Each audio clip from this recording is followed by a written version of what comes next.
मैदे का अल्सर या जख्म ये क्यों हो जाते हैं? इसमें हमारी ग़िज़ाई बेतदालियाँ हैं।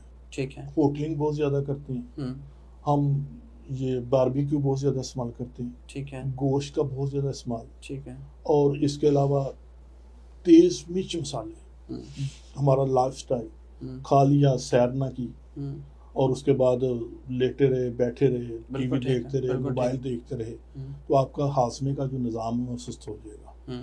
जब आप खट्टी चीज़ें, तेज़ मिर्च मसाले ज़्यादा लेंगे तो मैदे में जो एसिड का एक नॉर्मल लेवल होता है ना खुराक को हजम करने के लिए, वो नॉर्मल हद से बढ़ जाता है। बिल्कुल ठीक है।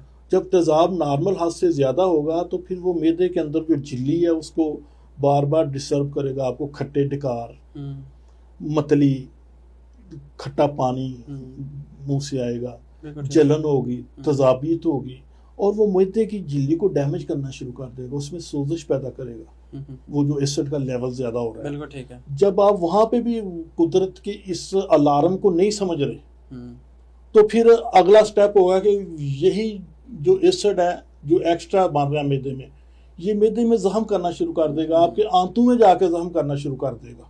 बिल्कुल ठीक है। उससे क्या होगा कि आप दायमी मरीज बन जाएंगे, खाना खाते ही पेट में दर्द शुरू हो गया, कोई चीज खट्टी खा ली, सुबह उठे हैं खट्टा पानी मुंह से आ गया, और डिप्रेशन इसकी एक बहुत बड़ी अलामत है, खौफ। अच्छा।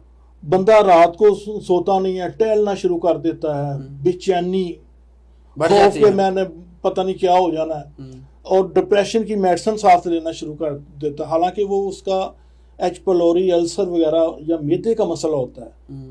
हम वहाँ पे फिर वो ज़हनी मरीज बन जाते हैं, ज़हनी मरीज बनना शुरू हो जाते हैं, ज़हनी अद्वियात लेनी शुरू कर देते हैं, ट्रैंक्विलाइजर, ज़हनी सुकून की अद्वियात लेना शुरू कर देते हैं।